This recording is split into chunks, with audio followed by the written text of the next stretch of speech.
All right, everyone. So we are going to get started. Thank you again for joining us on our webinar, Intercultural Understanding, Beginning the Conversation. Before we get started, I would like to turn it over to Sid to introduce herself, and then I'll introduce myself. Hello, my name is Sydney Mers. I'm a doc candidate in international education at George Mason University in the United States. I'm going to be helping Caitlin today with the production side, and if any complications arise with your audio or what have you, there will be outlets in which you can address that, and we will help you out. And so Caitlin will talk more about that here in a minute. So thanks, Caitlin. Thank you, Sid. So I'll briefly introduce myself and then talk a little bit through some of the technical parts of the webinar, and then I'll pass it on to Beverly Shackley from George Mason University to introduce herself and our presenter today.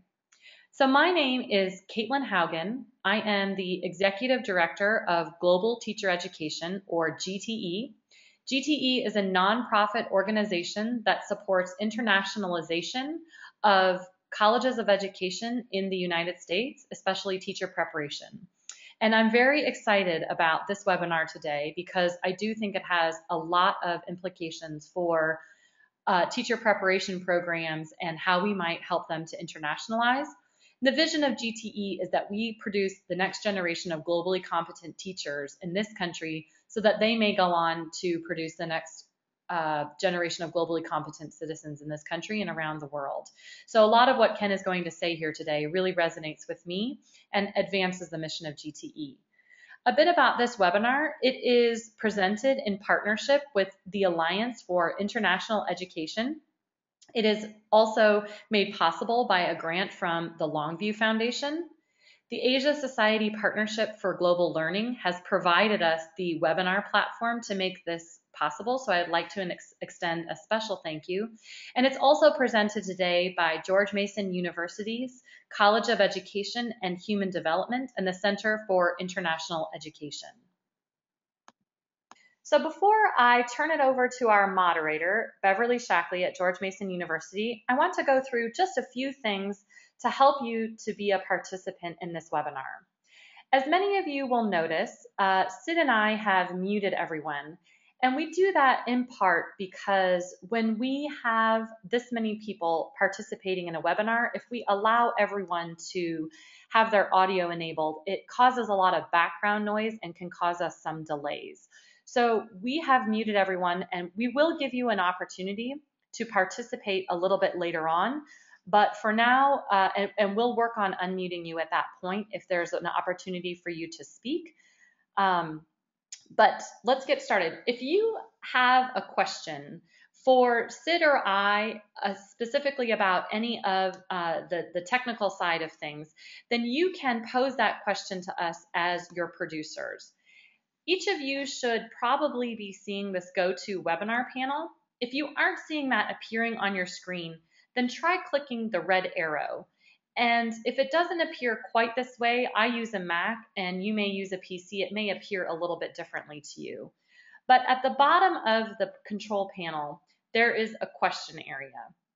And you can type in your question in the type question here box and hit send or just hit return. And one thing that you need to know about that is that that question will go confidentially to Sid and to me. No one else will be able to see that. So if you have a technical question, you're having a difficult time participating, you can go ahead and ask us those questions there, and we'll be happy to help you privately with some of those. You can, later on in the session, we will give you an opportunity to ask questions to our presenter, and this is also the place that you will be asking those questions, and we'll help to facilitate that as well. So at several points during our webinar, the presenter will be asking questions, and if you are interested in answering the question, you can, again, enable your control panel using the red button if it's not appearing to you. And then you can use this green raise hand button to participate in the conversation. One thing I will tell you though is if you raise your hand, you should expect to be called upon. So after you have raised your hand, and if you have second thoughts or you've decided that someone else has already answered the question, you can go ahead and lower your hand using that red button.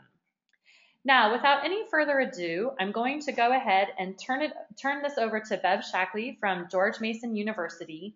She is a member of the Board of Trustees at AIE and a faculty member at George Mason.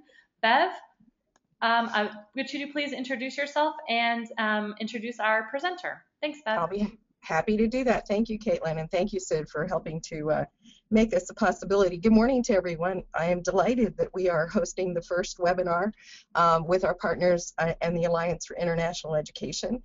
This is a launching point for our Mumbai Conference that will happen on October 10th through the 12th, and we'll give you some more information about that. I would say that the call for proposals is still open, so you may want to take a look at that. It's my pleasure. I serve as the director for the Center for International Education here at George Mason University, and we have worked for a long time with our colleagues on intercultural understanding and internationalization of teacher education and some of those topics. It is my pleasure, absolute pleasure, to introduce my friend Ken Cushner, who is a professor in curriculum and instruction at Kent State University. I have known Ken since the 1990s. He has been my colleague, my friend, and my mentor. I happen to know some things about him that I'll share with you just briefly. He is an author of multiple books exploring the notions of intercultural understanding. He has focused his work in teacher education.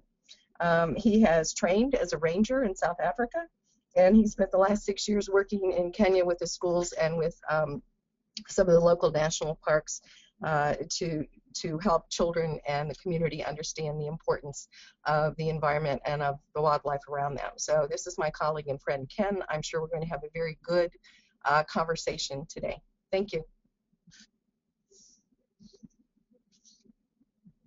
Thank you, Caitlin. Thank you, Bev. Thank you, Caitlin, and thank you all for joining us. I'm looking forward to the conference in Mumbai in October, and glad to be participating in this presentation that was designed to kind of set the stage or to begin a conversation around intercultural understanding and intercultural competence. I'd like to begin with just a little prologue. As different from most places where people come together, schools in general, and international schools more specifically, can be among the most culturally diverse and interculturally complex organizations anywhere on the planet. Here, people from a range of backgrounds and experiences come into regular and frequent contact with people different from themselves. But just being with others does not guarantee that good things necessarily will occur. We may be missing significant opportunities to prepare ourselves as teachers, as well as our students, to understand the role that culture increasingly plays in our day-to-day lives, and certainly in the future for our students. Schools, as John Dewey proposed nearly a century ago, offer a laboratory for learning the skills that are necessary to thrive in an increasingly intercultural society. We should be putting greater attention towards this. So my hope during this 30-minute or so presentation is to begin to spark a little bit of a conversation by beginning to expand our understanding of intercultural competence and to consider its increasing importance in the education of young children, to consider how some basic concepts and practices from the fields of cross-cultural communication and intercultural education can be better understood by teachers and young people, and then how they can become a foundation for teaching towards intercultural competence. And then finally, to identify some concepts that cut across diversity and begin to consider some strategies that teachers and other educators can use to address these with young people. So what do we mean? Schooling, as we all know, for the last 100 years or more, and perhaps increasingly so now, have traditionally focused on the 3 R's, what we've called reading, writing, and arithmetic.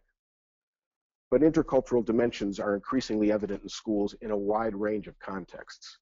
And these include the increasing cultural diversity that's present in more and more schools worldwide, in the manner in which children approach learning and teachers approach teaching, in how we communicate both verbally as well as non-verbally in the school environment, how people have learned to solve problems, make decisions, and resolve conflict, and then the recent recognition of the importance of attaining a global understanding or global competence. But it's even more than that. Schooling in a global age needs to emphasize multiple perspectives, that is, our own as well as that of others that are on the planet. Certainly a state of the planet awareness, or an understanding of how people live and the conditions under which people live in a variety of places around the world. an understanding of the power relationships around social justice issues, equity, and certainly the voices of marginalized and oppressed people, and then problem solving in a global context. Because as I tell my students, we're living in a world that faces a wide array of problems that will only be solved if people from many different cultures, speaking many different languages, and holding many diverse beliefs learn how to communicate with one another, understand one another, and collaborate, or else those problems will never be solved. So with that in mind, I want to suggest that we perhaps propose a fourth R, and that would be relations or intercultural relations, to add to the traditional 3 R's of teaching and learning. I want to take a couple of minutes to clarify some terminology before we get started, because there's often a tendency to use some words interchangeably. Sometimes we use the word multicultural, sometimes we're talking international, sometimes we say cross-cultural, and increasingly we're saying intercultural.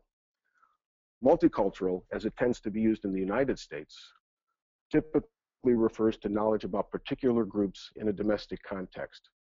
And those are often anchored in the needs of voluntary or involuntary immigrants or indigenous groups. In Europe, the term intercultural often refers to domestic issues, particularly around language and immigration. So in this context, we may study how Mexicans experience life in the United States or how the Japanese experience life in Brazil.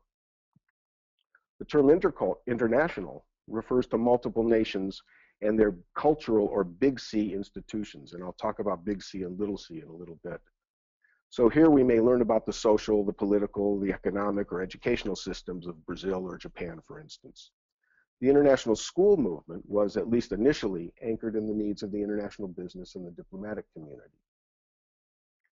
Cross-cultural refers to comparisons that are made between the cultural practices, institutions, or worldviews of particular groups, where there tends to be then some reaching, some sharing, and listening across the boundaries.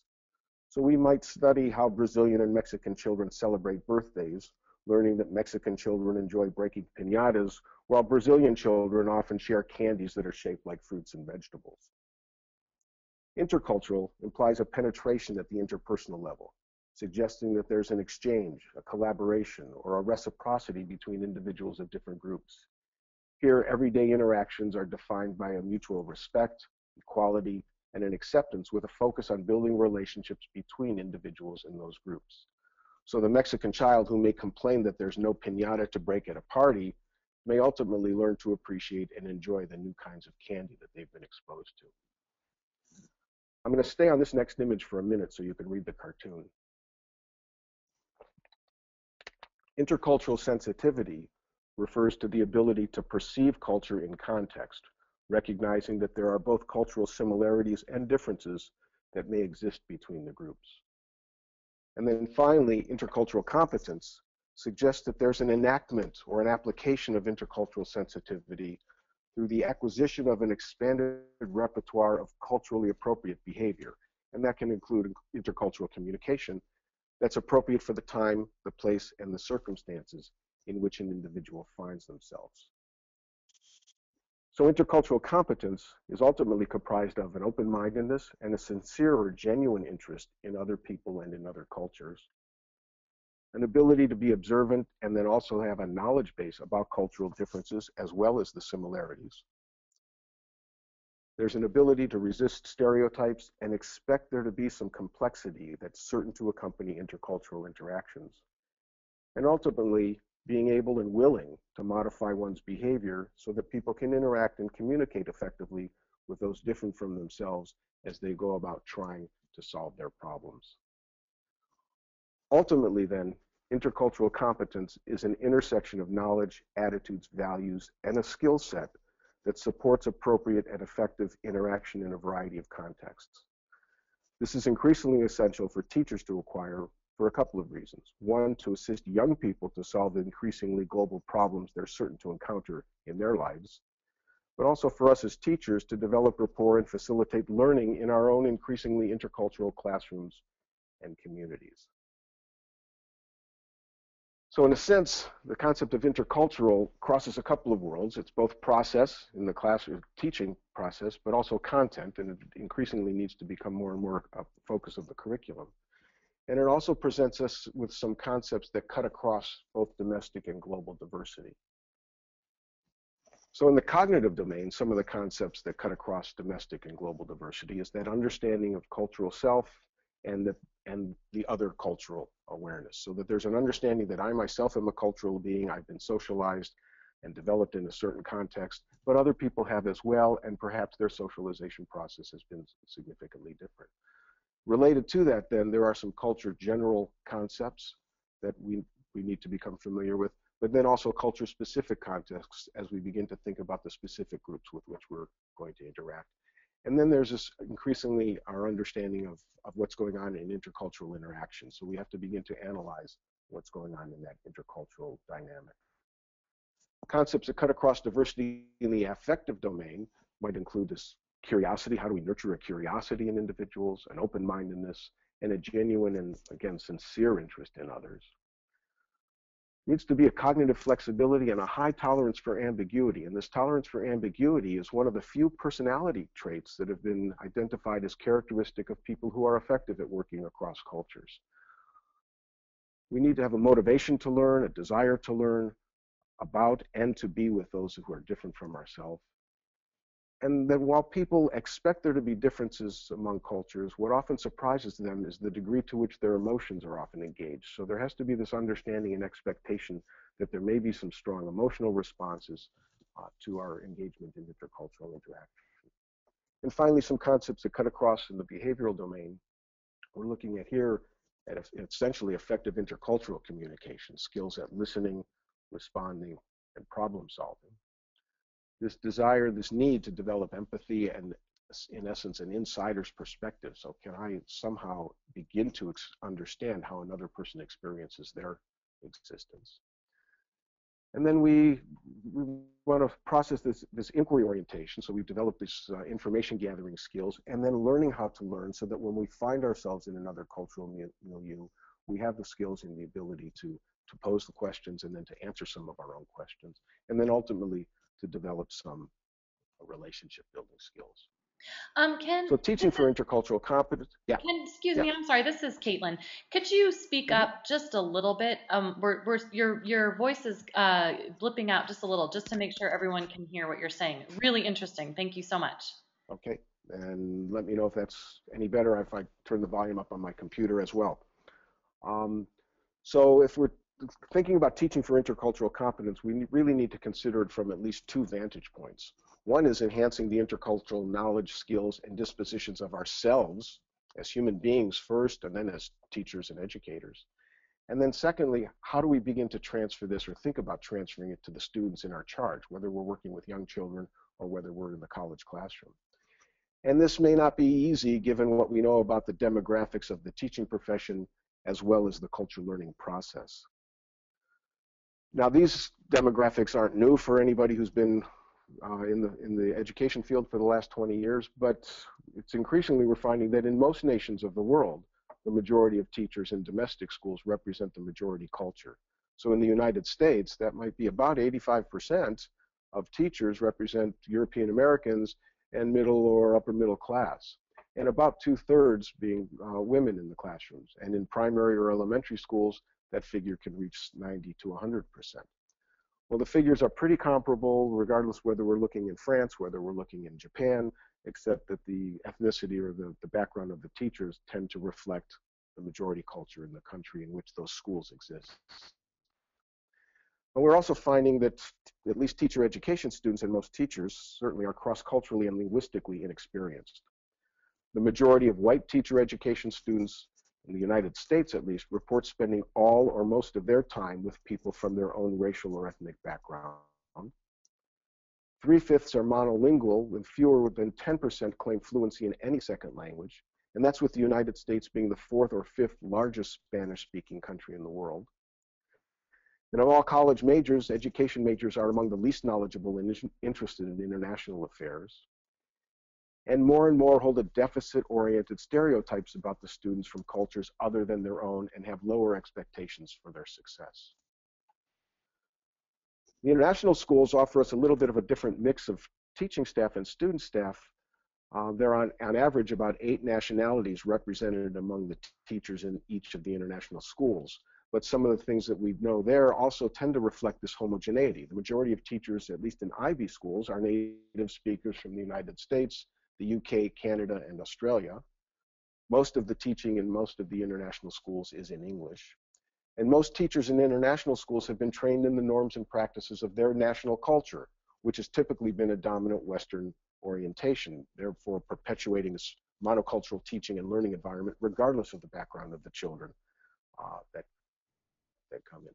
So I'm going to stop here for a minute and see if it's possible that people can share some of your thoughts on how the intercultural dimension plays out in your school or your work experience in any capacity, whether if you're in an international school in the mix of host national and expat teachers, in the interactions between students and students, students and teachers, students, parents, teachers, and administrators. How might it play out in your curriculum or in the content area that you teach? And what about your sense of the future needs of society and therefore your students? So Caitlin, I'll turn it over to you to see if there's any comments, thoughts, anything anybody out there is willing to share at this point. Thank you, Ken. Really thought-provoking, getting the conversation started. So I'd like to turn it over to our attendees. You can see the questions that Ken has posted up on this slide.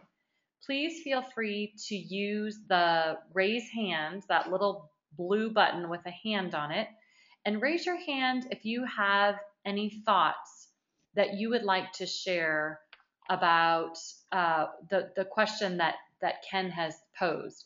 And if you've raised your hand, you do stand the chance of being called upon. So just to give you a little warning there. So I see that Martina has her hand up. And so Martina, when I'm going to unmute you, and what I would like you to do when you answer the question, please first tell us your name, where you're joining the webinar from, and also tell us the organization or institution that you're joining from, and then go ahead and make some comments on the question. Martina, go ahead. Okay, hello everybody, it's Martina Geromin speaking from the International School of Monza in Milan. So I'm calling from Italy, and I'm a principal of the school.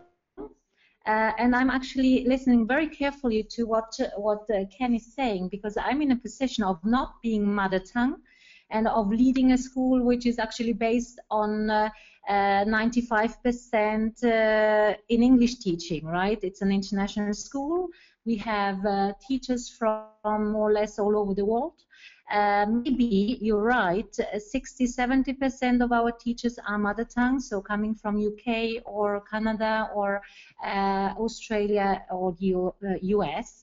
But we also have other teachers, and it's very, very interesting to be in an environment, as Ken said before, where there are people coming together from different backgrounds, because it's interesting to see that we are really bringing in our own experience and also our own training in our national bringing up, you know, of training. So what we just had yesterday, I personally come from a bilingual background, because my background is Italian and German. I'm Italian with German, as a second mother tongue, and English is my third tongue. And so what I always struggled with in the past was this kind of feeling alien sometimes in an environment where people don't see beyond their boundaries, when they feel if you go to if I as a person go to the UK, you feel kind of not being part of that environment, because it's not your environment, and you see that you're bringing in something different. And therefore, in our school, we really put a lot of emphasis on this multicultural dimension. And we just had 4 workshops in the past 2 months. One on the international mindedness with our teachers, and one being a teacher in a multicultural environment, and we offer that also to parents, and it's amazing what's coming out. And I feel this is what Ken was saying, it's a process, it's something which is not just there, it's an ongoing process where there is a lot of conversation taken, where there is the need of a lot of conversation. So I don't want to go into too much detail because I don't want to take too much space for myself, but this is shortly what we are doing and what we are convinced of, that we want to put a lot of emphasis on this multicultural understanding on site and beyond our school community as well. Thank you so much, Martina, for that very interesting comment. And it's wonderful we have a participant from Italy. Ken, would you like to comment on Martina's comments? Yeah, I would. I'd like to pick up on 2 points that she said, and then that's a good segue into the next part of this presentation. And Ken, we do have one more question. Oh, okay. Or one more thought before you move on. Okay. Okay. So when we do move on, I'm going to pick up on what Martina said about people not seeing beyond their own boundaries, because that's where I want to begin to talk about some of the consequences of being socialized within any given culture, but also that it's a process. And I think what Martina has suggested will tie nicely in with the rest of this presentation. So thank you for your comments. Thank you for your work. You'll get your screen back in a second. Okay. No problem. And also, Becky Fox had a question as well, and she had sent Sid and I a question. She wasn't able to see the raise hand icon. So if you're not able to see that icon, just go ahead and let us know via the question box that you can't see that, and just let us know that you have a question, and we'll be happy to help facilitate that. So Becky, I am going to go ahead and unmute you. Becky, okay, fine. Can you hear me? Yeah, we can hear you. Yes. Wonderful. Thanks so much. It is such a pleasure to be here with you all this morning, and to see so many people I know on the webinar, as well as people I haven't had the opportunity to meet yet. So I'm at George Mason University, and I direct an advanced master's degree program for practicing teachers. We have lots of components of the program that call on teachers to begin to look very seriously and openly at the role that culture plays, and in particular the newer concepts for our teachers of international mindedness. And this has been a quest for us this year as part of the Longview grant. We have the opportunity to have IB folks within our core cohort this year, and this builds on what Ken had been talking about earlier, in the fact that teachers need the opportunity to be called to think beyond their own scope and to really expand their thinking and their ideas about who the learners are in our classrooms today, and what they can do as facilitators and teachers in their classrooms and their schools to expand conversations beyond the domestic scope. We're working on that this year. We have infused a lot of international readings, and we are looking to see what this growth and development of thought is, what's happening with that over the course of this year. So I will look forward to sharing that with you all. I do see it as a multi-phase process that goes from first our own understanding and our identification of what we need to be doing within our coursework, thinking about how we can actualize that, trying it out, and seeing what the results of those changes in our curriculum are, and then learning from that and looping back to start all over again. So we do, I'm looking forward to seeing how this works out for us, but we are making a very conscious effort to do that. I myself come from a bilingual background, and so some of that has helped me, but there's always so much more to learn because, as we've been saying, the world is a changing place. So our teachers need to be prepared to help our students in this totally changing society in which we're living. So I think our conversation here today is giving us a really good framework as a springboard for the work that we need to do. So thank you, Becky. Am I back there, Caitlin? Are we back Yes. there? Thank you so much, okay. Becky, for those thoughts. Great, Dr. Cushner. We do have one more. Oh, go ahead, Sid. Sorry. So we have one more question coming in from Jeff Thompson regarding the terminologies for Dr. Cushner. And Jeff, I'm going to go ahead and unmute you right now. Okay. Thank you. Can you hear me? Yep, you're there, Jeff. Good morning. Okay. Hi, Ken. Hi, Ken. It's great. It's great to be listening to you, and it's a privilege to be part of this this conversation this afternoon. My name's Jeff Thompson. I'm from the University of Bath in the UK, and I'm very much involved with teaching and researching in international education. I'm also chair of the Alliance for International Education, and I want to thank all those who have organised this webinar, and particularly you, Ken, for speaking and leading our thoughts here as a curtain raiser for our October conference. So thank you all very much indeed. My question, Ken, is a matter of clarification, I think. You talked about defining terms right at the top of what you had to say, and you spoke about multicultural and international and cross-cultural, and then intercultural. And you separated those out very usefully for me, at least. When you spoke about intercultural competence, you said it was an intersection of knowledge and attitudes and values and skill sets, which seemed to imply to me that it was a term which incorporated the other terms you were separating from it, multicultural, international, and cross-cultural. And I wasn't sure whether you were seeing those other terms as a subset or ingredients of intercultural competence, or something quite separate.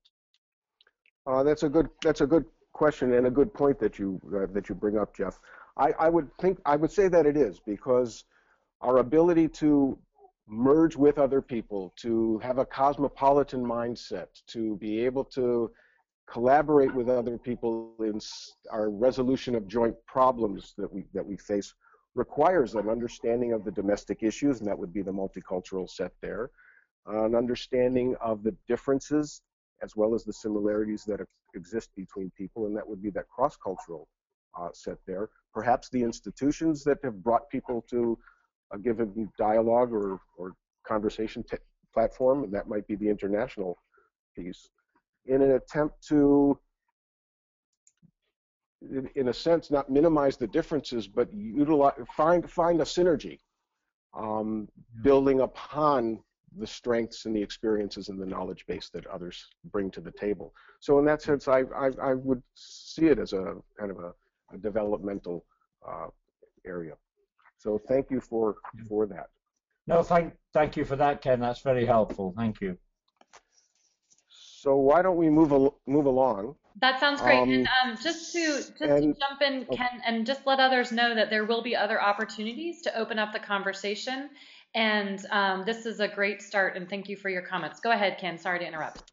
Yeah, there will be 3 or 4 other points where I'll stop and pose a question and certainly open it up for a conversation. So what's happening at the interface of culture that may prevent effective interaction? And here again, this is where I think it needs to be a curricular issue, and we need to take this kind of bull by the horns. So we know that an intercultural encounter is an encounter with another person or a group of people that are perceived to have different cultural affiliations. These encounters, by the way, can take place either face-to-face or in a virtual environment in the sense of how we're doing it right now. But there are certain obstacles or barriers to effective intercultural communication and understanding, and ultimately competence, that exist simply as a result of being socialized within any particular culture. I'd like to take a little bit of time to consider just a few of those and then just begin to touch on their implications in teaching and learning. The first of them might be how we define culture, because if you go through any university library, you're bound to find 600 or 700 different definitions of culture. Some of them are more useful than others. I've seen culture defined as the things that people do that apes and monkeys don't do, which is not a very useful definition of culture. A more useful definition begins to talk about the human-made part of an environment. So when I was doing my doctoral work in Hawaii and I would go down to the beach on Friday afternoon, instead of happy hour, it was pauhana. You generally don't think that you're looking too much at culture until you might see some litter in the sand of the beach and maybe a thin suntan oil on the surface of the water, or maybe even the colors in the sky as a result of some smog in the air. You're beginning to see some human influence on the environment and the structures here that are in the picture that you're looking at there. Gerhard Hofstede, who did a major study of about 150,000 employees in IBM in 50 different countries, gave us a 1980s or computerized definition, and he called culture being mass programming of the mind, or his book was Software of the Mind. But culture itself is a broad concept that includes a network of material, social, and subjective resources. Defining culture in that way means that groups of almost any size can have their own distinctive cultural elements. So we can talk about the culture of nations, or ethnic groups, or communities and neighborhoods, or work groups, and sexual orientation groups, and disability groups, families, and so forth. All people then belong simultaneously to and can identify with a variety of different cultural groups. We often make the distinction between big C and little c cultures. Big C culture refers to the tangible, visible aspects of a group of people, the things that are easy to see, such as the artifacts they make, the clothes people wear, the foods they eat, and the institutions that they create. Those are things that are easy to observe and describe, and most people can agree on what they're seeing. And then there's little c, which are the less tangible, often invisible aspects or elements of a culture, the things that are carried around in people's minds that underlie most interactions, but aren't as visible or as evident on the surface. So here we may talk about the values the people defend, the roles they adopt, the attitudes that they hold towards others, and so on. Culture has also been compared sometimes to an iceberg. And you know, with an iceberg, we see about 10 or 15% above the surface of the water, and about 80 or 90% of that iceberg is beneath the surface of the water.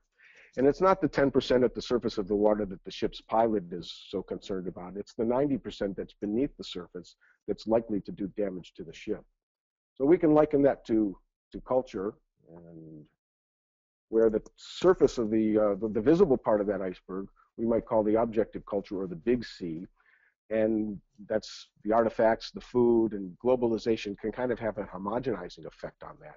So when we focus there, when we have our taco parties or whatever we call them, we're really addressing surface level or tourist culture. Little c cultures is that 80 or 90% that's beneath the surface of the water. That's where there are significant, often invisible differences. And we refer here to religious beliefs and relations across gender and rules of social etiquette and learning styles and so forth. And it's often at that level of the subjective culture, or the little c culture, that good intercultural education should focus. It addresses the motivations of people, the deeply held worldviews, and the assumptions that they make when engaged in any interaction. So I might stop for a minute if anybody has something that they're willing to share about how their schools help develop concepts related to the important little c, or subjective culture, as opposed to what's more easily addressed, the big C culture. And I think it's this attention to the little c that we need to begin to bring to the surface of the water, so to speak. So if anybody has an idea or an activity or a thought that they can share here, please do. Thank you. Again, we're opening it up, so feel free to please raise your hand or pose a question in the question box.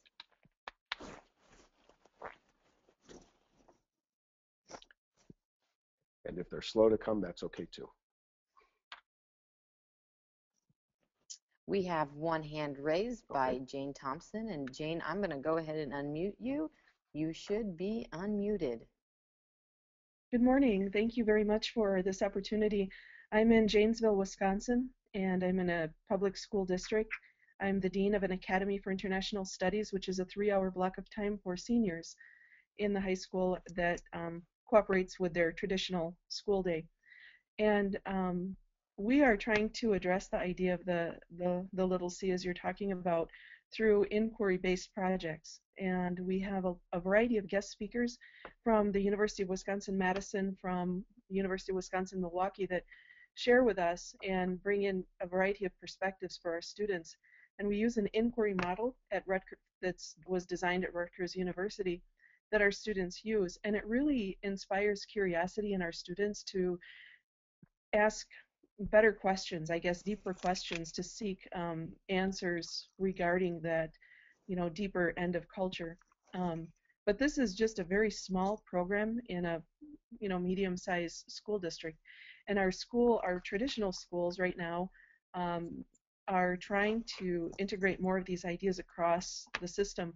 And one of their approaches is going to be inviting a large number of international students in the fall to kind of permeate our schools. And that's kind of one approach that they're looking at. And my worry is, how is this all going to happen in the fall with staff who is, as you talked about earlier, we're pretty much 98% white staff with 12 to, well, actually 14% Latino population and probably 5% Asian population. And yet we do not have really good professional development in line for our staff to handle this. Thank you. Jane, just a quick comment to that. Bringing the international students into that school environment really can be a win-win opportunity for your teachers, for your children, as well as for the international students who often welcome an opportunity to get, one, out of the campus environment, and two, into some perhaps significant interpersonal interaction with domestic students and teachers. So my hope would be that you carry this project on more than one or two times, so that your teachers and the international students and the children have an opportunity to really develop a relationship, a long-term relationship with one another. Because my experience has been with similar programs that it really can become a win-win-win experience for everybody. Excellent, thank you. I don't know if there are other questions or if we should move on. At this time, I do not see any. Okay, okay. So related to that is that... Sorry, Ken, to jump in, I did see there was one other person who did have a comment on your previous slide. I apologize. Jeff Thompson just raised his hand just a moment ago. So Jeff, I'm going to go ahead and unmute you again. Jeff, you're on the air.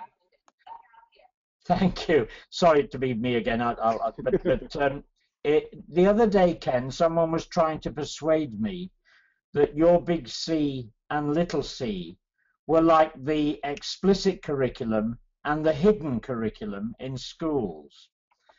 And I'm not at all convinced by that, because it seemed to me that in the case of both big C and little c, there is awareness of them, whether that's objective or subjective, there is awareness. We know that there's an iceberg under the thing. So is there a third C, whatever that might be called, a big C, a little c, and then the equivalent of a hidden curriculum, where cultural issues are not explicit or objective or subjective? We just don't know about them, and it would seem to me that that might be relevant if we're talking about arranging things in school with pedagogy and so on. This may be a blind alley. I'm sorry if it is, Ken. I don't know if it's a hidden curriculum or if it's an unspoken or a secret curriculum that's going on in the minds of both teachers and students and others in the teaching and learning environment as well, that we're oftentimes not aware of, and that we need to develop some strategies to bring up to the surface. And perhaps it's a good segue to what we're going to get to. So come back to that question or comment, okay, Jeff. Thank you, Ken. In a little bit. Because related to that is this next concept here. Culture, like our language, is often a secret. And we often don't know that we don't know. You again. Oh. Go ahead, Sid. Yeah. And we have one more question, Ken, from Joan regarding this topic. Joan, you're unmuted. Joan, can you hear us? Joan, she's typing her question right now. Unfortunately, I think there's some video, audio issues right now. Joan, you seem to have muted yourself. If you can unmute yourself, you might be able to ask your question in person, but feel free to type it into the question box. This is Caitlin, if that's easier for you.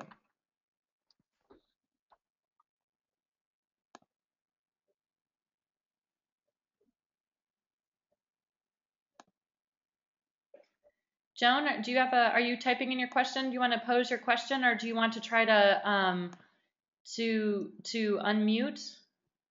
If it's being typed, can we come to it later?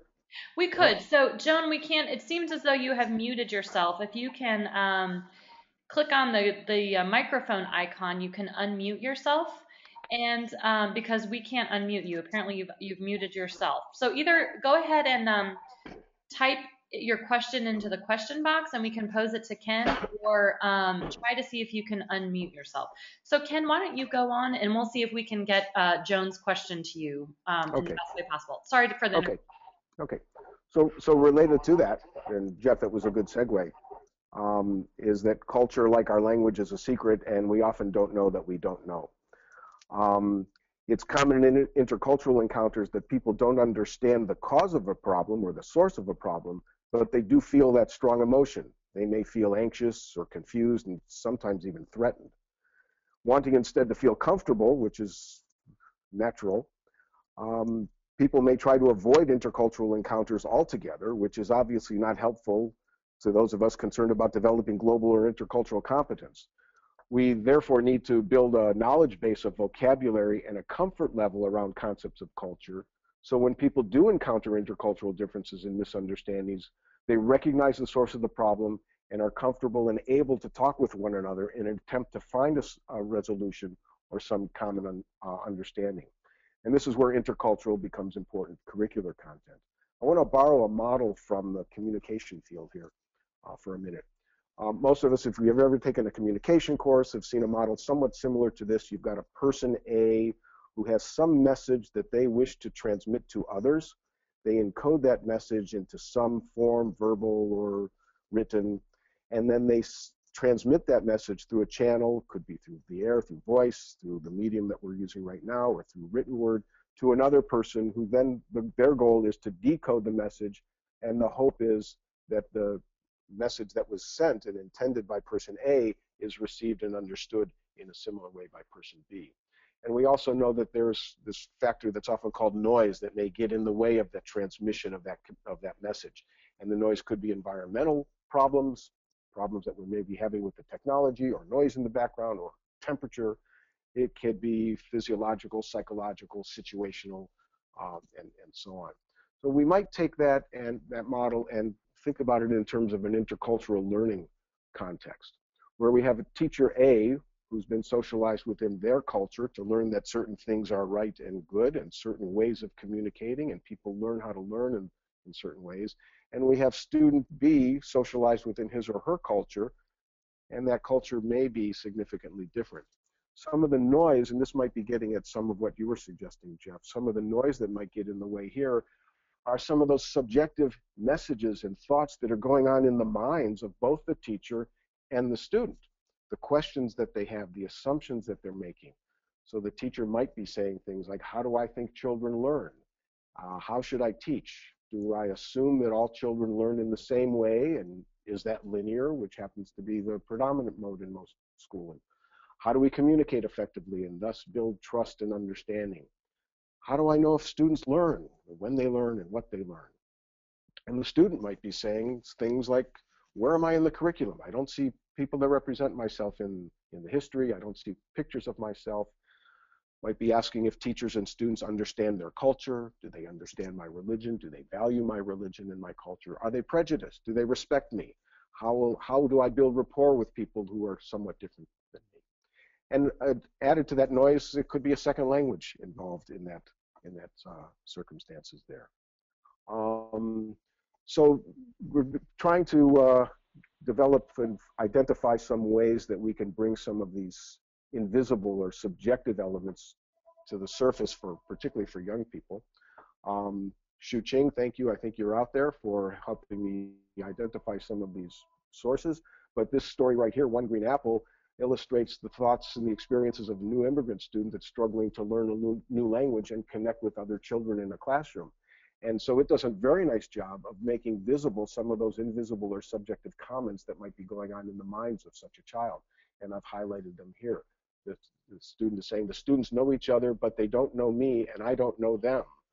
Or I can't understand them when they speak, and I can't speak to them. Or some are friendly, but some look at me coldly and smile cruel smiles. I hear my country mentioned, but not fondly. So there are an increasing number of books out of the multicultural literature that we can use and to identify to bring some of this to the surface. There are a number of cross-cultural simulations that we can use with older students and certainly with teacher education students. Barnga is a relatively simple one that can be used in about 30 or 40 minutes that brings the point of subjective cultural differences and the challenges of communicating across cultures to the surface. And Bafa Bafa is that classic cross-cultural simulation where you build two cultures, culture A and culture B, and over a period of 2 or 3 hours, you create opportunities for them to interact with one another. There is a children's version of that called Rafa Rafa.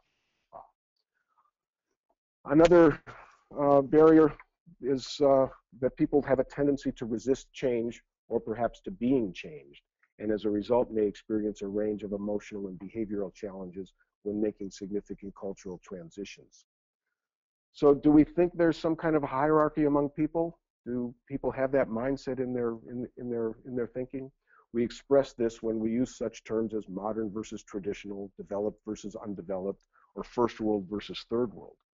We can introduce the term ethnocentrism here, and that being the tendency people have to view the world and judge others from their own cultural perspective, thinking that their way of doing things is right and good, and others, well, they're coming along, or they'll get there eventually. All of us have this tendency. It seems to be a cultural universal, but it can be checked and it can be modified, it can be enhanced upon or built upon. Yet there are examples of this resistance even in fast-paced modern cultures. Think of us in the United States. We're only one of 3 countries in the world that still has not adopted the metric system, thinking that we've got something near and dear. The rest of the world has leapt kilometers ahead. We can think here of the cultural maps that we draw upon, all of which can create subtle barriers in our classrooms and our workplaces. We talk about the assumptions we make in our verbal communication styles. Are we direct speakers, circular speakers, low context? In our nonverbal communication styles, are we high context? Do we understand the nonverbal messages that are used by others? We can think about it also in our thinking or cognitive styles. Are our students field dependent or field independent? That is, do they prefer to learn in a subjective or a holistic manner, concerned with the overall meaning and having an engaged relationship with the teacher? Or are they more analytical, linear, objective, rational, perhaps detached, focused more on the content than on the relationship? What assumptions are we making? We need to consider how this might limit what students learn, how parents show concern, the best way to teach, and so on. Ken, Yeah. this is Caitlin. I apologize for jumping in. We were able to get Joan back up and running, and she had a question. And so Sid, I'll go ahead and let you facilitate that. Sorry to interrupt, Ken, but Joan had some technical difficulties, and she does have a question she'd like to ask. Hello? Hello? Am I heard? Joan, we can hear you. Go ahead and... my name's Joan Plonsky. I'm doing my Master's of Education at Western University in Ontario, and I taught for 15 years in an international military school here in Canada. And I was responding to the speaker from Janesville, Wisconsin, who was interested in understanding how to embrace the increasing number of international students who will be coming starting next year.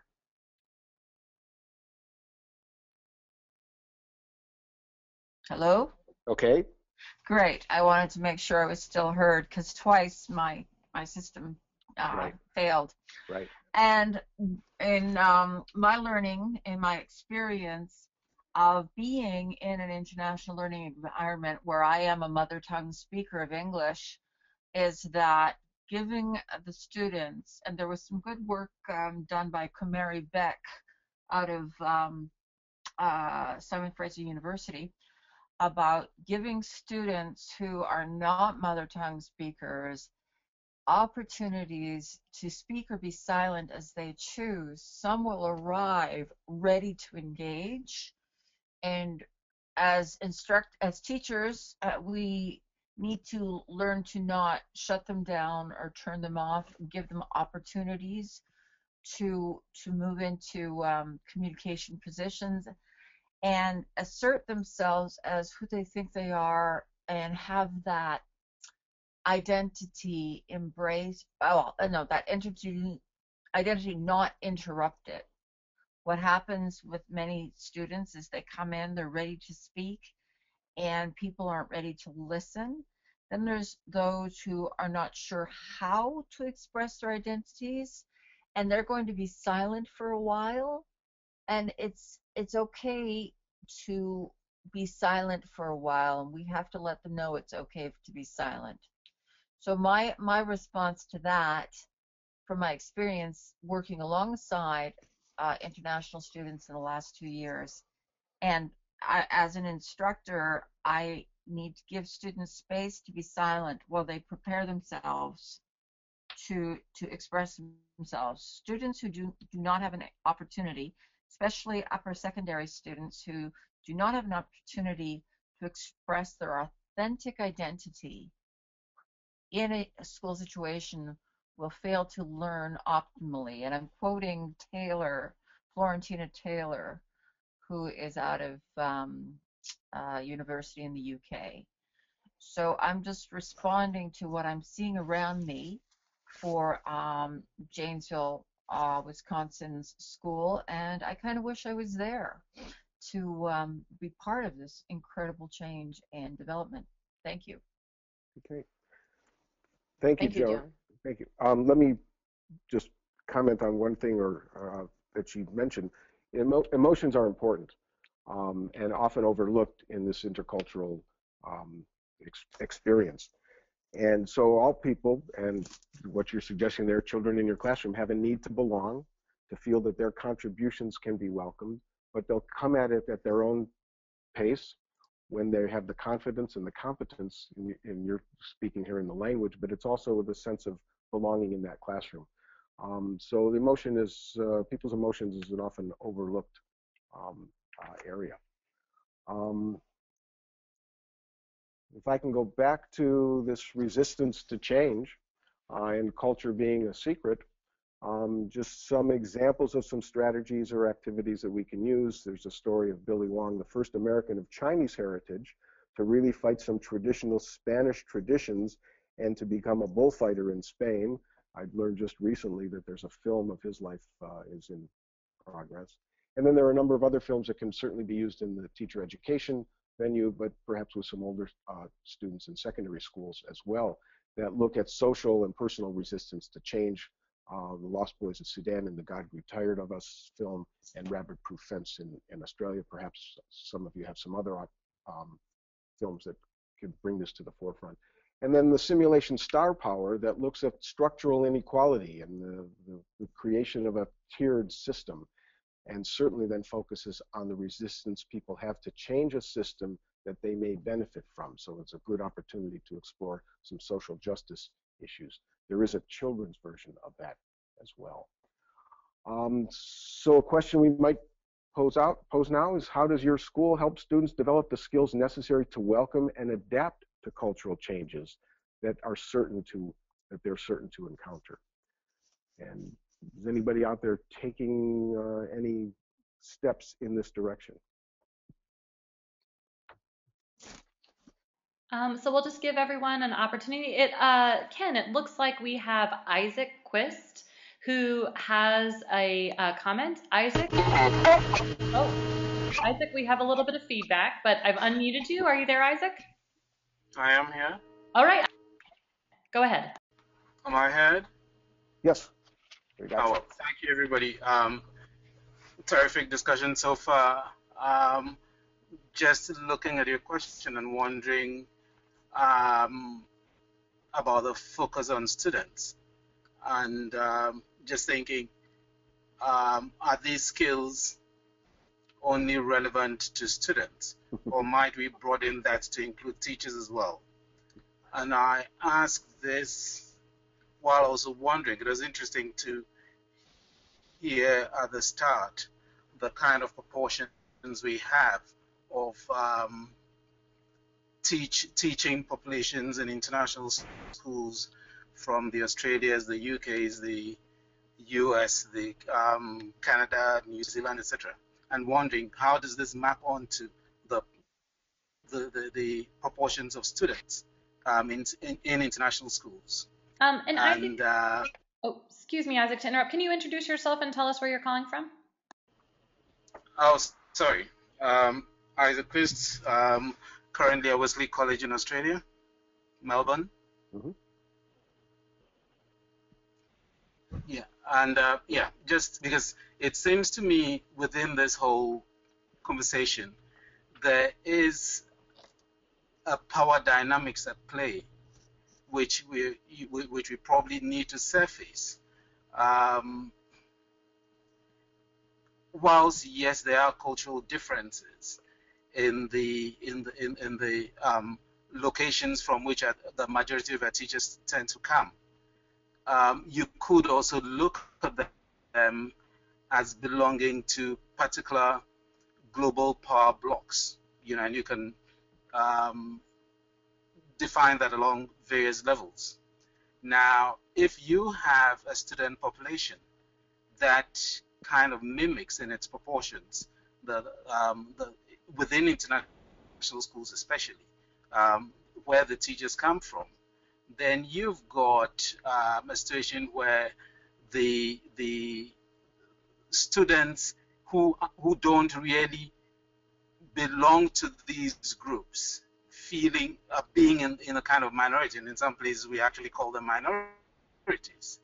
Now, how does that power dynamics play into the intercultural competence process? Even the fact that we have a language of a curriculum that, for the most part, in most places, is English. That choice itself, it seems to me, has implications for how transactions of intercultural competence, tend to manifest. Would you want to think through that a bit with us? Isaac, thank you for your comments. And you're certainly correct when you identified that teachers weren't a part of that question in there. And I think the assumption I was making when I posed that question was that it was following on some curricular interventions that teachers might employ in schools. And I'm certainly aware, as we all are, of the inequities and the power blocks that, as you say, the global power blocks that complicate this work. My sense of this is that an intercultural understanding is perhaps a precursor or a foundation from which we can help teachers develop that understanding that there are inequities, that there are a recognition that many people have been marginalized and kept out of a system. And I think it's this, through an intercultural approach, we can begin to lay this foundation that then readies people to receive this, to be more open to the social justice conversation. So I see this as a necessary building block for the transition and the transformation that has to occur in teaching. I'm happy to, we know that more and more schools of education, and Becky was talking about the work that's been done at George Mason. I know my own university at Kent State is one of the first to have integrated the IB curriculum into the undergraduate teacher education program. So more and more schools of education are addressing some of these issues in major ways. And I think the intercultural competence piece is a necessary foundational step in achieving some of those goals. Others may have some other comments. Thank you. Any other thoughts or comments? Any other questions? We'll move on. We can move on for like maybe one more segment and then open up to a series of questions and opportunities, perhaps.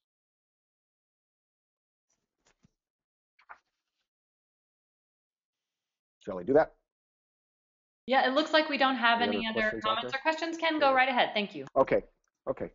So let's move on, I think, to the last portion of this, the formal part of the presentation.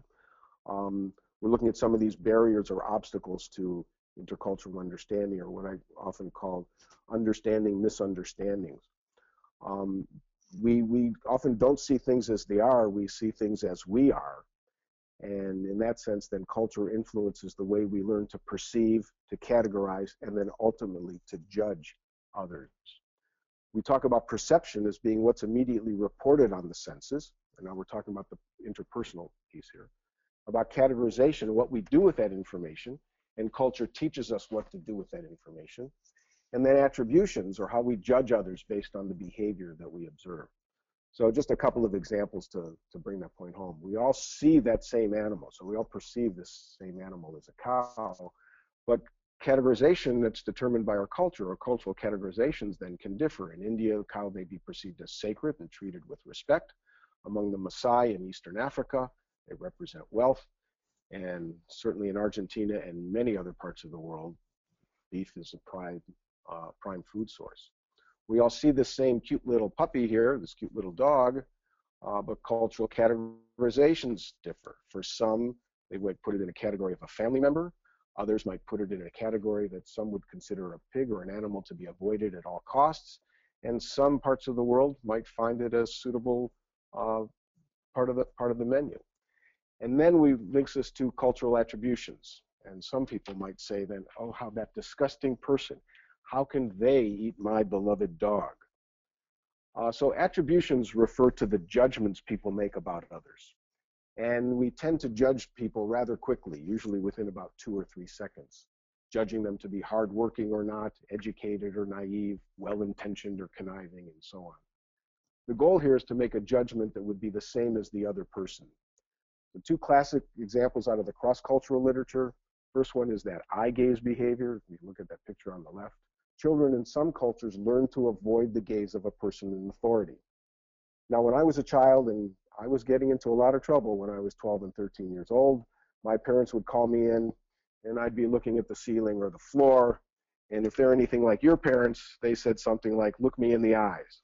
And I learned to look that person of authority in the eyes. Now, I'm one of the majority teachers. I'm not much different from the majority of teachers, at least in this country, that learn to look a person of authority in the eyes. So when I call out Pedro for not doing his homework, for instance, he may look down and avoid my stare. I may interpret that as admitted guilt or disrespect, when in fact he may be sending me the message of respect. The other classic example is the interpersonal distance that people prefer to maintain in polite, comfortable, and we might say cocktail party behavior. For most middle-class United Statesians, that distance is about 18 to 20 inches nose to nose. And you can test this out the next time you're at such a gathering and you're comfortable talking and standing across from someone. If you make a fist with your hand and you stick your thumb out, draw it close to the other person's head, your thumb should go just about into their ear. That's about 18 to 20 inches nose to nose. Try it the next time you're at a party, and you can say, oh, just checking this out, checking this hypothesis, some guy told me this. But in some cultures, that preferred distance is much larger, say 30 to 36 inches, and in others, it's much closer. And some may breathe in your face to share a part of their spirit with you. Now imagine what might happen when, say, a Brazilian banker and a New Yorker banker come together. The Brazilian comes very close, say 9 to 10 inches. The New Yorker may not know what's going on. Remember, culture's a secret, but he or she feels something. And he's feeling threatened or confrontation. They might unconsciously back away to that comfortable 18 or 20 inches, relaxed, feeling much better. What judgment might the Brazilian be making? Perhaps that the New Yorker is disinterested in them, cold, might feel rejected, and he or she might move about 9 or 10 inches closer. And that interaction can continue for some time. We can begin to think of this perhaps and use the analogy of a GPS, the global positioning system, and talk about it in terms of developing globally proficient students. You know how a GPS works. You've got 2 or 3 satellites that are picking up the signal of where your vehicle is at the moment or your iPhone is at the moment. Well, so the object or the issue or the behavior being observed is looked at by person A from culture A. They have a certain perception and an understanding and then a response. Culture B is also perceives something, perceives you or perceives that behavior. They have a certain understanding and response. The goal there is that they make an isomorphic or a similar judgment or a similar attribution about the object that they're both observing, so that they both interpret the motivations of that person's behavior in the same way. So the goal of good intercultural understanding is that both parties make the same judgment or an isomorphic attribution based on the behavior they've observed. So in this case, it's not a disgusting or a bad person that's eating the dog, but a hungry person who has learned that in their context, it may be appropriate and acceptable behavior. One of the ways that I found successful at helping young people begin to get at this sense of perception difference is to use optical illusions. And we're all quite familiar with this optical illusion. You might be looking at the vase, or you might be looking at the two faces looking at one another. This one here, depending on how you're looking at it, you're seeing the dark saxophone player, the man playing the saxophone, or you're seeing the portrait of a woman looking out at you, with the part of the saxophone then being part of the mouth and the nose of the woman. Or this one here is a rather interesting one. You might be able to see the elder couple looking at each other, the old woman on the left and the older man on the right. But if you look a little bit more closely, you find that the nose of the woman is the elbow of a younger woman holding something up above her head. The hip or the knee of that younger woman who's sitting down is the chin of the older woman. And if you look at the side of the older man, his nose is the arm of a younger man playing a guitar.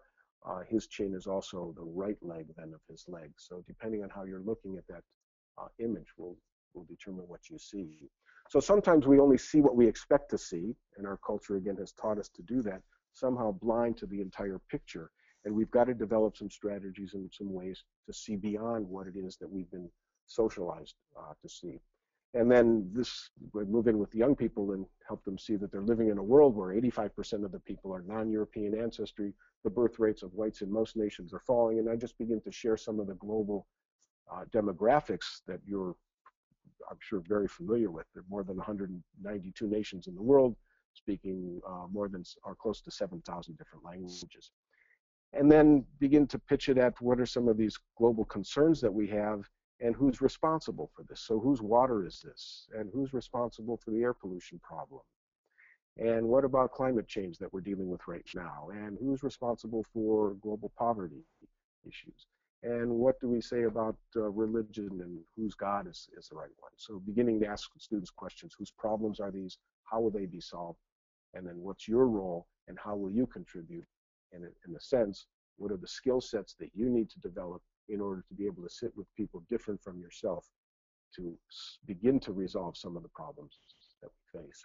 So some of those children's books that are good at helping children develop perspective consciousness, some of you might be aware of these couple of books. One's The True Story of the Three Little Pigs, as told from the wolf's perspective.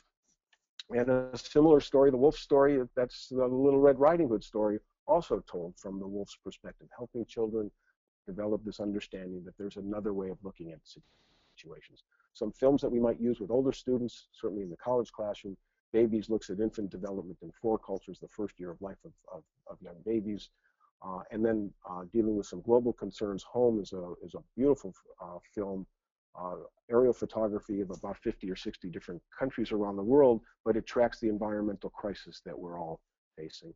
And then the film 2 Million Minutes looks at the high school experiences or the secondary experiences of 2 American, 2 Chinese, and 2 Indian students as they spend their 4 years in high school preparing for university, looking at the various value differences and the work experiences and the social experiences of these young people.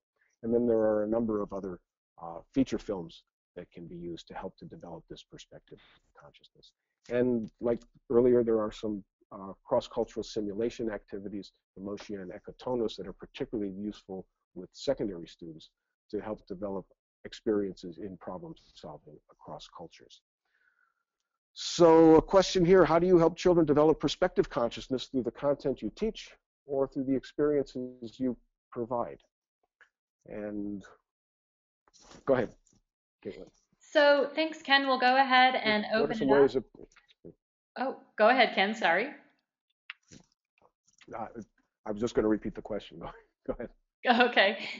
So please feel free to contact us through the question box, or if you can, raise your hand and share your thoughts on Ken's question. This is Caitlin, and Ken, I looked at so many of the resources you shared, and I've used quite a few of them in my own teaching, and had an opportunity actually to once speak to the director of 2 Million Minutes, and he's also done a great piece on Finland. So Bob Compton, I believe is his name. So that's another resource that can be used. And let me turn it over to our participants and see if anyone else has a comment or question that they would like to share.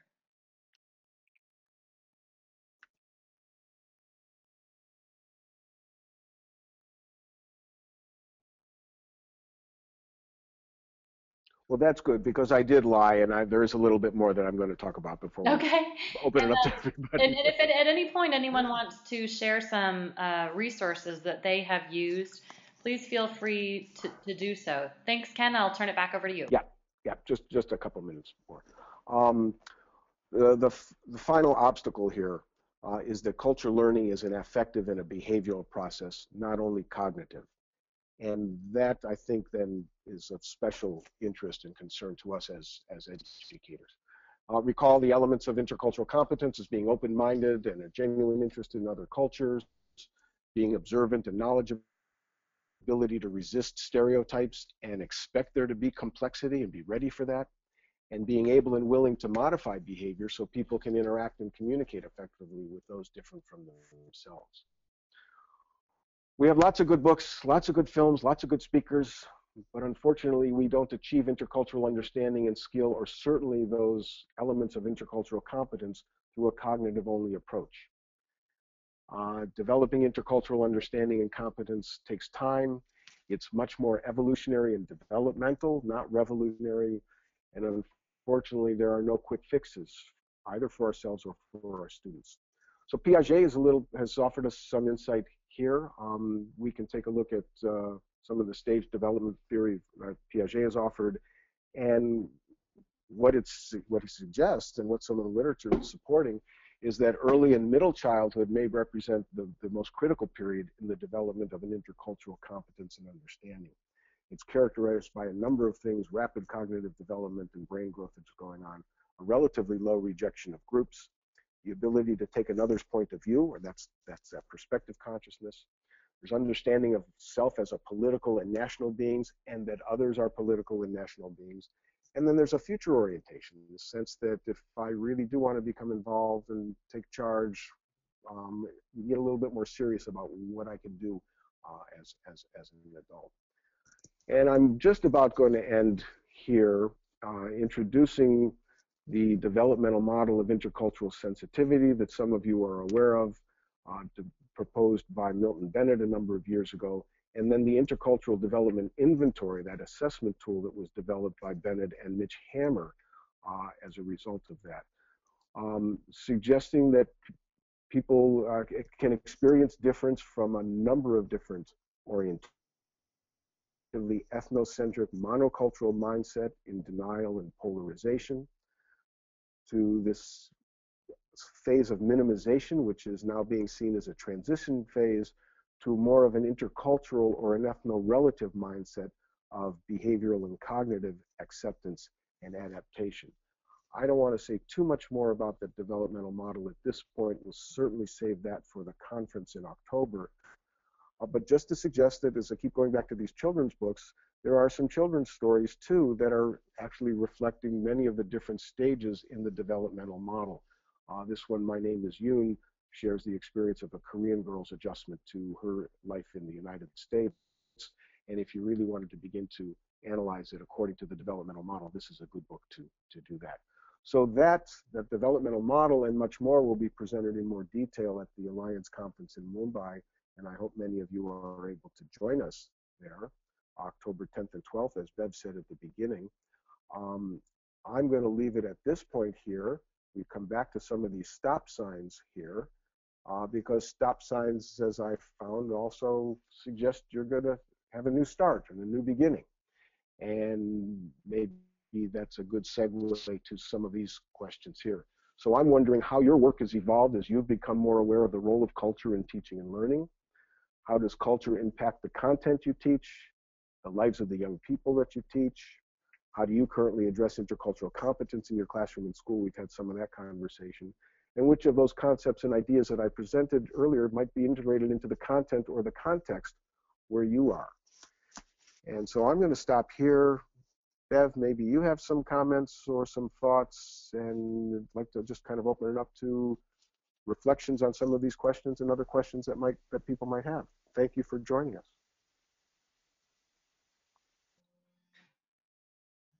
So this is Caitlin, and I do see, Bev and Ken, that we have another question from Martina.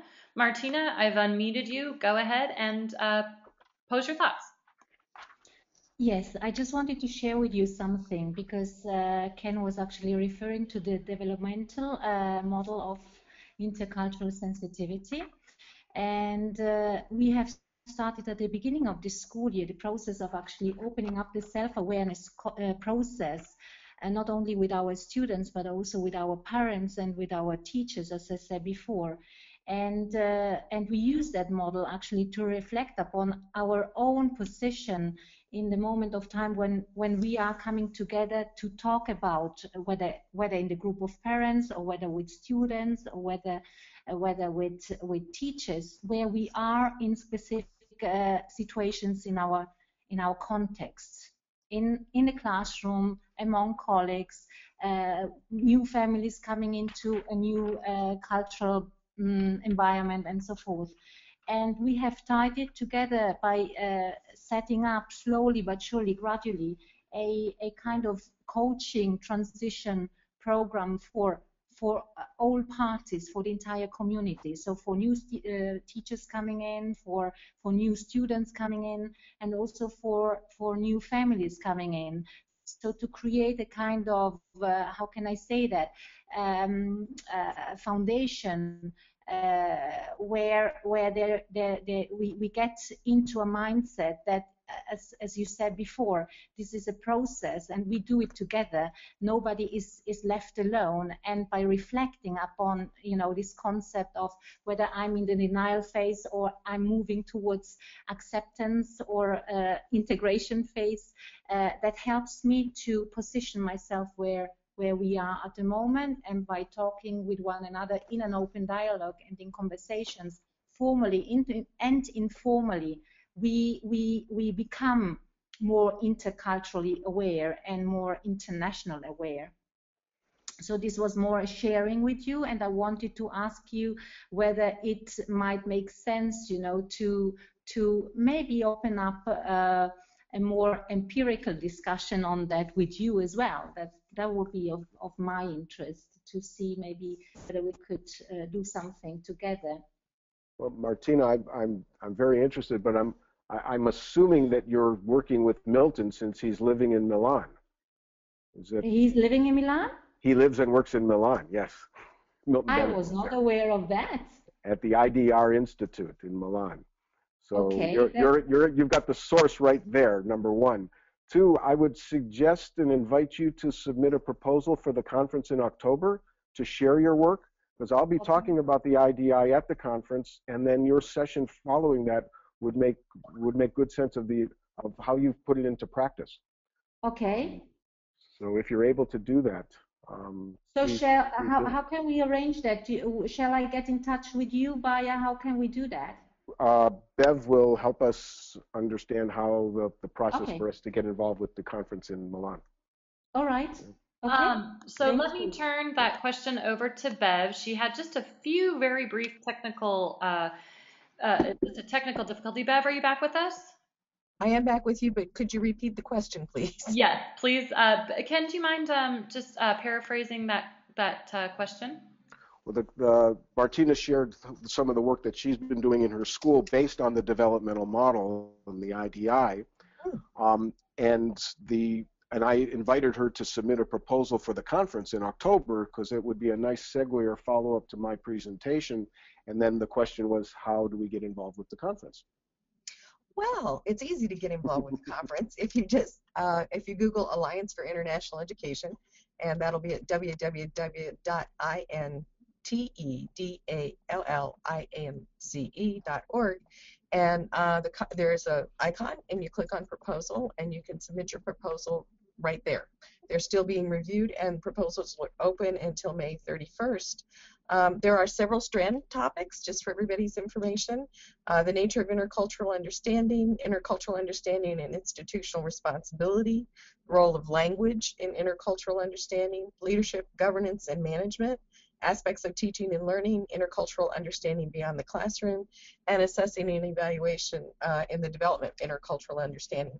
And one of the unique things about the conference, and I really would encourage you to participate, not just because I'm a member of the board, but because it's a different kind of a format, is that you really stay with your strand over a period of time so you can have in-depth conversation and look at different points of view and different ways of thinking about the strand, along with the keynotes that we'll have in Mumbai. So happy to have you, happy to help if you would like to submit a proposal. Any questions about that? Martina? Oh, you know what? I have muted Martina. I apologize. Let me go back and unmute her. This is Caitlin. Martina, you had asked me to share the conference website, and I'm doing that. But do you have any other questions? No, that's fine. I mean, I just needed the website precisely, but I have it now. Thank you very much. Sure, and I've gone ahead and shared it with everyone via the question as well. So, Martina, anything else from you? No, I'm excited about the fact that Milton Bennett is in Milan. I will certainly try to get in touch with him. Thank you very much for this detail, and thank you for the presentation. It was really interesting. Thank you. He's at the IDR Institute. IDR. Yeah. Thank you. You can Google that. Okay, I will. Thank you. Thank you very much. And thank you for your question. So I have muted Martina, and if you look down at the question box, you can see that Sid and I both have answered the question. So that's great. So now we have the website listed there twice. Is there anyone else who has a question? Please feel free to share it via the question box or to raise your hand. Or a comment or a response to these questions. Ken, I see that Terry. Yes, Dr. Shackley, you have a question? Dr. Shackley does have a question. Sid's one of my students, everyone, so that's why she does the doctor thing. It's really Beverly.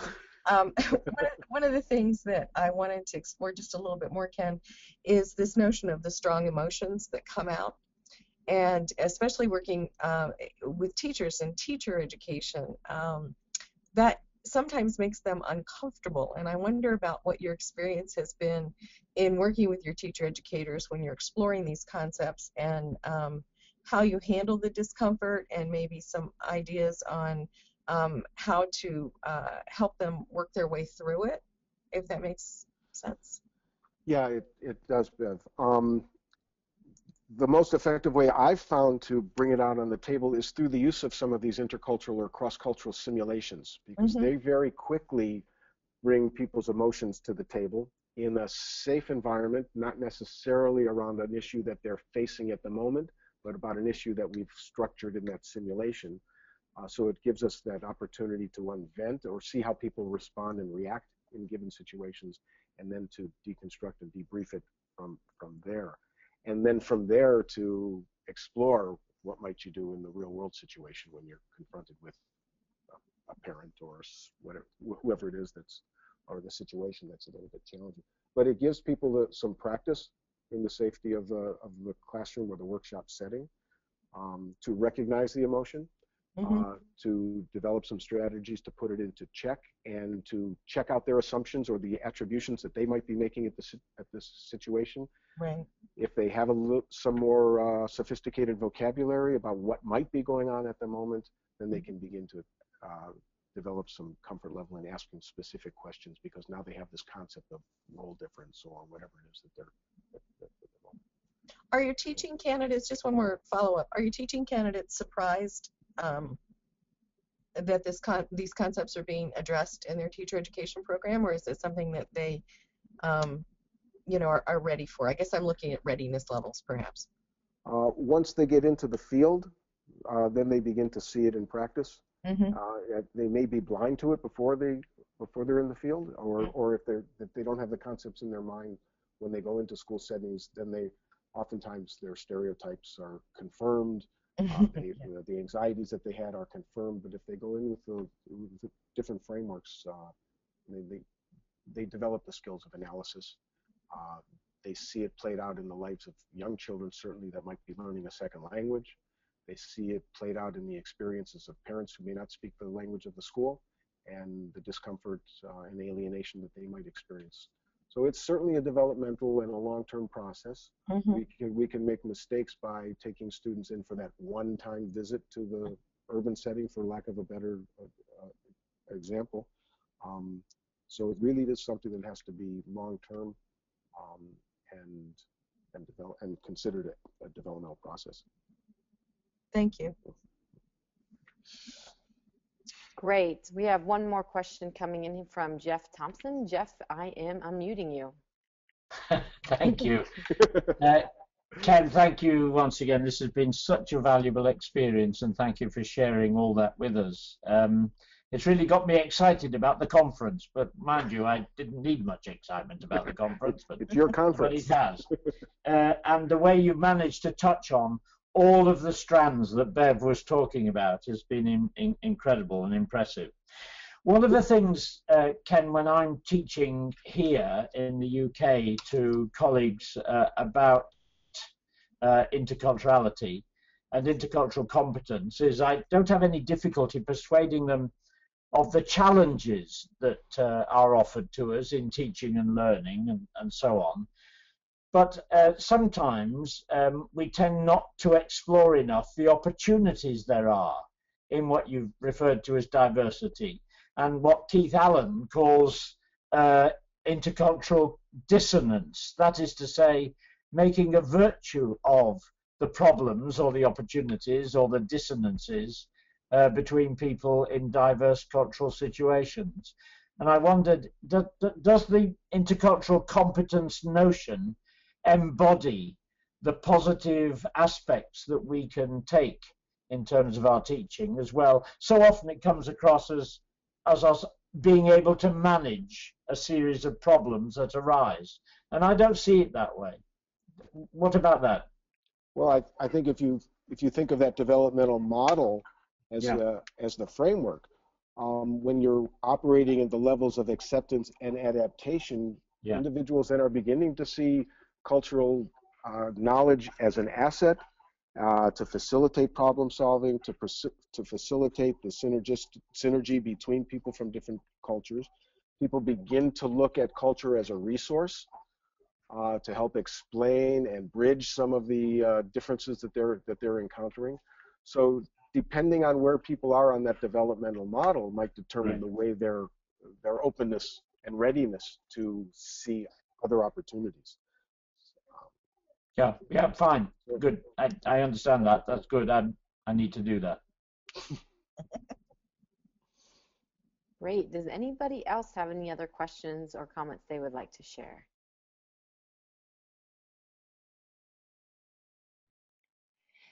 Sid, as we're waiting for folks to think through their questions, I just wanted to draw everyone's attention to a question that had been posed about whether or not the slides will be available. And I can certainly share them if we can share those through Global Teacher Education.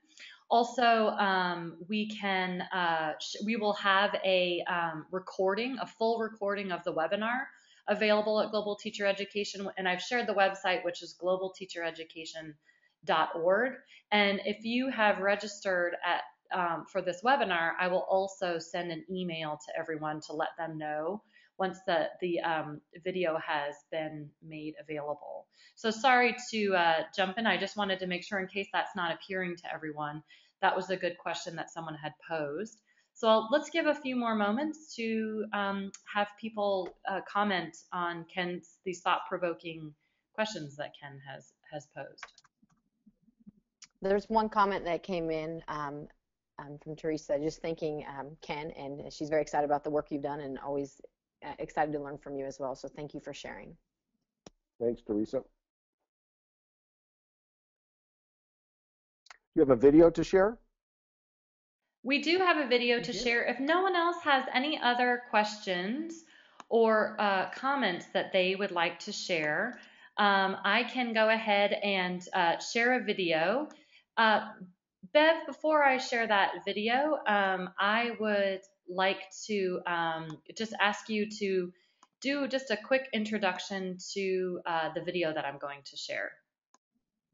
This is our colleague, Darlene Fisher, who's secretary for the Alliance for International Education, and we've been taking video clips, and this is a trial, so please be patient with us if it doesn't show up the way that it should. But we ask each of the board members to talk a little bit about the conference, and Darlene in particular to talk about participating in the conference and what you might gain from it. So it's just a few minutes, and we thank Darlene for letting us use her video. And I apologize for the screen jumping. That was Caitlin as I was trying to upload the video. And just as a point, the video may have a little bit of a pause or a delay for those of you who are out there participating in the webinar. And I apologize if that happens. Generally, sometimes it depends on different people's connections. However, if you don't get a chance to take a look at the video, in the recording of the webinar, the video should show up perfectly. So you can always go back and take a look at the video on the recording of the webinar, which I will again send out later. So without any further ado, here is our video. It's very easy to participate. You just register. And you can participate in a couple of different ways. You can either come just as someone who wants to be a part of the strand and have the discussion. You can also participate by applying to present, and that means that you might share some action research, some ideas that you've been doing in the classroom. But it really is it's very much an active participation. It's not a lecture about the latest research that I've done and the story.